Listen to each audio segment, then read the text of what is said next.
Imagine this. You haven't eaten for 2 days. You know exactly where the animals are. Yesterday you followed their tracks.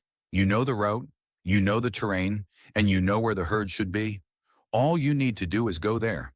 Then the sky changes. Rain begins. Not a gentle shower. A powerful, freezing storm driven by wind. It keeps raining through the afternoon, then through the night. And when you wake up the next morning, it's still raining. Your hunt is over. The tracks you've spent hours following have disappeared beneath mud and running water. The ground is slippery.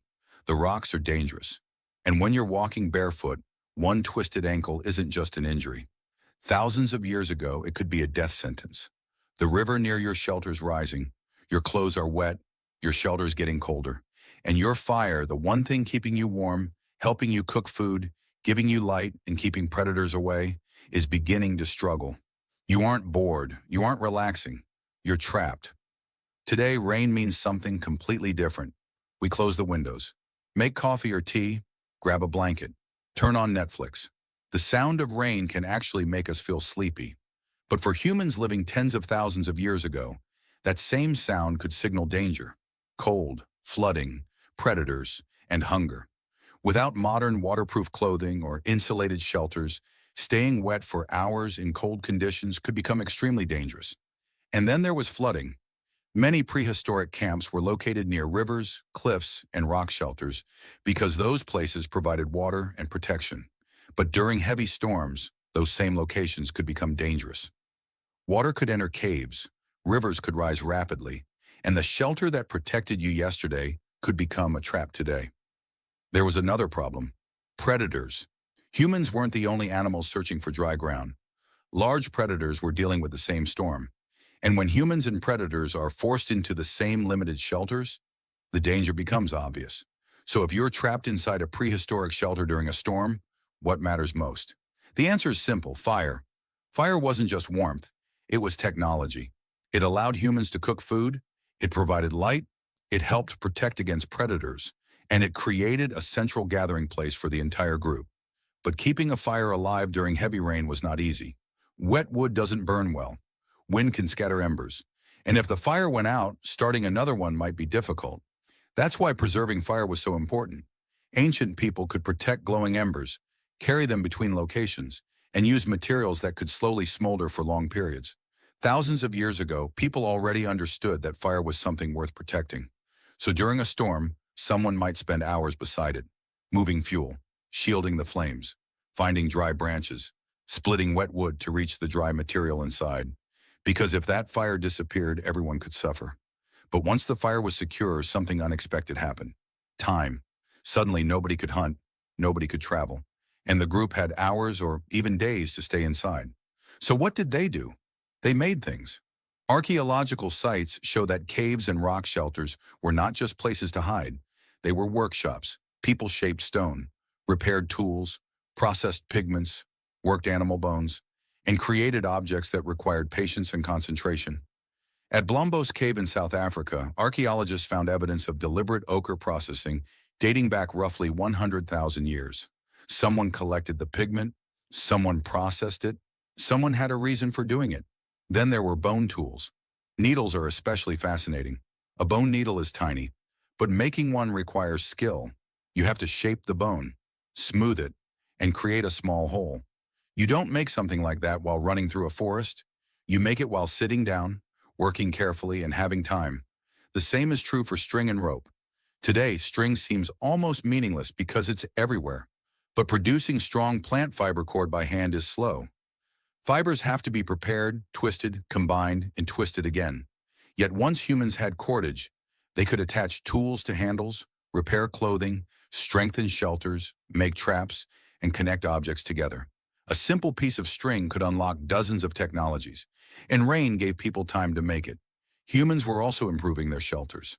At Sibudu Cave in South Africa, archaeologists found evidence of plant bedding dating back roughly 77,000 years. People were collecting grasses and leaves and arranging them into sleeping surfaces. This tells us something important. They weren't simply hiding from the weather. They were making their living spaces more comfortable. They were turning shelter into home. And then comes the most mysterious part: art. Deep inside Chauvet Cave in France are paintings dating back roughly 36,000 years. Lions, horses, rhinoceroses, bears. The artist captured movement and anatomy with remarkable skill, and some paintings were created deep inside the cave, far away from natural daylight. Someone had to carry a light source into the darkness. Someone had to choose the wall, and someone deliberately created those images. We can't prove that cave paintings were specifically made during rainy days. But think about the environment. When the outside world became difficult to use, humans had more time to work with their hands and their minds. And this may have been important for something even bigger than art. Culture. Imagine 20 people trapped together for several days. No phones, no television, no internet, no entertainment. What happens? People talk. Older people teach younger ones. Hunters describe animals. Someone explains where water can be found. Someone remembers which plants are dangerous. Someone tells a story. Someone sings. And eventually that information becomes part of the group's memory. Before writing existed, stories were one of humanity's greatest information systems. A story could tell you where to find water, how to track an animal, which plants to avoid, where danger was waiting. And because stories were repeated around fires, knowledge could move from one generation to the next. The fire wasn't just keeping people warm, it was helping keep knowledge alive. But here's the twist. Rain wasn't always the enemy. Sometimes rain created opportunities.